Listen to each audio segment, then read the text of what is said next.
তো মাদ্রাসাতে যে কোশ্চেনটি পড়েছিল যে in which of the following condition of river flow normally the delta is developed, নিম্নলিখিত কোন ধরনের নদী প্রবাহতে সাধারণত বদ্বীপ গঠিত হয়। তো এখানে মনে রাখবে যে এখানে যে হোমোপিগনাল, হাইপোপিগনাল এবং হাইপার পিগনাল ফ্লো এর কথা বলা হচ্ছে, এগুলোকে বলা হয় যে রাখবে রিভার মাউথ জেট ফ্লো। কি বললাম? River mouth jet flow.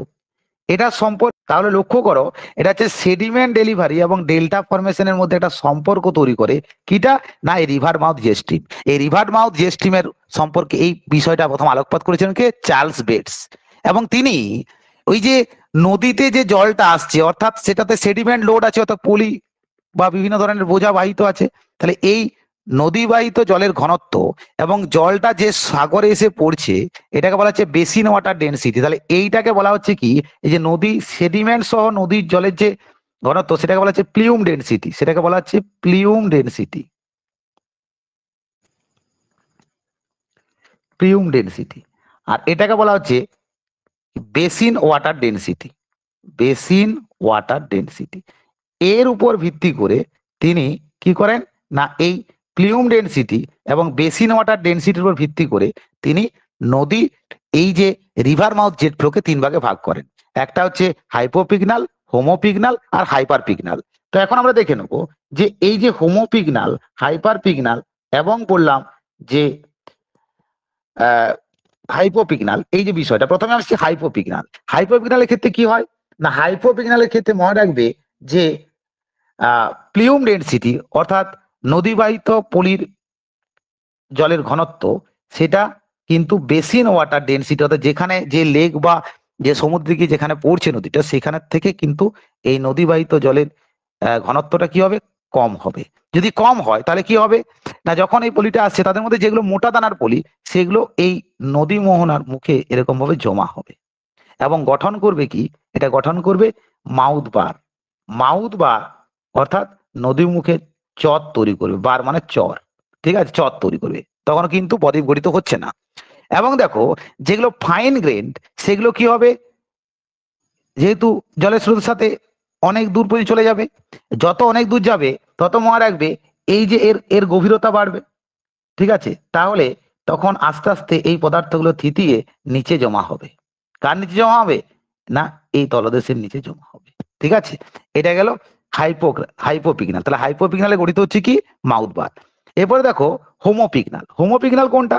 যখন প্লিউম ডেনসিটি সমান বেসিন ওয়াটার ডেনসিটি, অর্থাৎ বেসিন ওয়াটার ডেনসিটি এবং প্লিউম ডেনসিটি যখন সমান হবে তখন কি হবে না, ওই যে দেখো যেগুলো কোর্স গ্রেন মেটেরিয়ালস থাকছে সেগুলো কি হবে, যেগুলো দুটো জলের ঘনত্ব সমান, তাহলে সেইগুলো আস্তে আস্তে আস্তে আস্তে করে ওই রিভার মাউথের কাছে এগুলো পরপর জমা হয়ে এরকম গঠন করবে। যেগুলো কোর্স গ্রেন সেগুলো পাশে পাশে আস্তে আস্তে আস্তে আস্তে করে থিতিয়ে পড়বে, কারণ এই বাইরে বেঁধে যাবে না, এ থিতিয়ে পড়বে এবং এইখানে গঠন করবে কি, গিলবার্ট টাইপ অফ ডেল্টা গঠন করবে। তাহলে এই পর্যায়ে কিন্তু গিলবার্ট টাইপ অফ ডেল্টা গঠন করছে। এখানে কিন্তু মাউথ বার বা প্রো ডেল্টা গঠন করছে, অর্থাৎ প্রো ডেল্টা মানে কিন্তু ডেল্টা বিকাশ তখন হয়নি, ঠিক আছে, এটা প্রো ডেল্টা। তাহলে এইখানে দেখো এখানে গিলবার্ট টাইপ অফ ডেল্টা গঠিত হচ্ছে এই জায়গায়। এবং এই অংশটা গিলবার্ট টাইপ অফ ডেল্টাটা কিরকম এটা যদি দেখি, তাহলে দেখো এটা রিভার মাউথ, এই যে এই বেডটা যেটা জলের উপর থাকছে সেটা টপ সিট বেড, তার নিচে যেটা থাকছে সেটা হচ্ছে ফোর সেট বেড এবং তারপরে নিচে থাকছে বটম সেট বেড। এইরকম ভাবে একটা গঠন কিন্তু এই পর্যায়ে তৈরি হয়ে যাবে। এরপরে দেখো এই জায়গায় লক্ষ্য করেছে যেটা হচ্ছে হাইপার পিগনাল। হাইপার পিগনালটা কি না, যখন প্লিউম ডেনসিটি অর্থাৎ নদী বাহিত যে সেডিমেন্ট বাহিত নদীর জলের ঘনত্ব সেটা কিন্তু বেশি হবে, কার থেকে? বেসিন ওয়াটার ডেনসিটির থেকে বেশি হবে। তাহলে এক্ষেত্রে কি হবে, যেহেতু জলের ঘনত্ব বেশি তাহলে সেই যে নদীবাহিত জলটা যখনই সমুদ্রের কাছে এসে পড়লো তার ঘনত্ব বেশি ভারী, সে নিচের দিকে নেমে যাবে এবং সেখানে একটা কি হবে, ফ্লো আকারে, কারণ এত তলদেশ এরকম ভাবে আস্তে ঢালু হয়ে গেছে, একটা দ্রুত ফ্লো আকারে সে কাদা জলের কর্দমাক্ত ফ্লো হিসাবে কি হবে, নিচের দিকে এ কিন্তু বয়ে যাবে। এবং মনে রাখবে যে এইটাকে বলা হচ্ছে টার্বিডিটি কারেন্ট, অর্থাৎ হাইপার পিগনাল ফ্লো টার্বিডিটি কারেন্ট তৈরি করে। এবং এটা কেমন হবে না, ফিঙ্গার লাইক, অর্থাৎ আঙ্গুলের মধ্যে দেখতে হবে এবং কনকেভ। কনকেভ মানে কি, অবতল। এই দেখো এই দিক থেকে লক্ষ্য করলে অবতল টাইপের দেখতে হবে। তাহলে এইখান থেকে আমরা বুঝতে পারলাম কত রকমের কোশ্চেন হয়, যে হাইপোপিগনাল, হাইপার পিগনাল, হোমোপিগনাল এই বিষয়টা কি না, সেটা হচ্ছে যে রিভার মাউথ জেট ফ্লো, তাই তো? এটা সম্পর্কে প্রথম যিনি আলোকপাত করেন কে? না চার্লস বেটস। কি জন্য আলোকপাত করেন? না সেডিমেন্ট লোডের সাথে ডেল্টা ফরমেশন একটা সম্পর্ক বোঝাতে তিনি এই প্রাথমিক পদ্ধতির কথা বলেন। এবং এই ভাগটা কিসের উপর করা হয়েছে? না প্লিউম ডেন্সিটি, অর্থাৎ নদীবাহিত যে পলিবাহিত নদীর জলের যে ঘনত্ব এবং নদীটা যেখানে পড়ছে তার জলের ঘনত্বের মধ্যে তফাৎটা থেকে একে 3 ভাগে ভাগ করা হচ্ছে।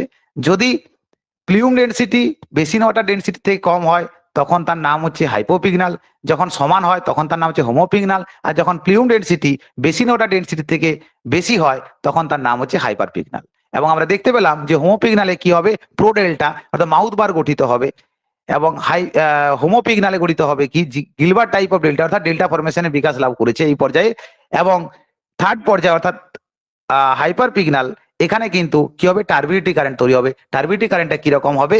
না সেটা হবে কি ফিঙ্গার লাইক শেপ তৈরি হবে, এবং সেখানে মনে রাখবে যে কনকেভিটি অর্থাৎ অবতল প্রকৃতির আকারে দেখতে হবে। তাহলে এতগুলো কোশ্চেন আমরা এখান থেকে পাবো।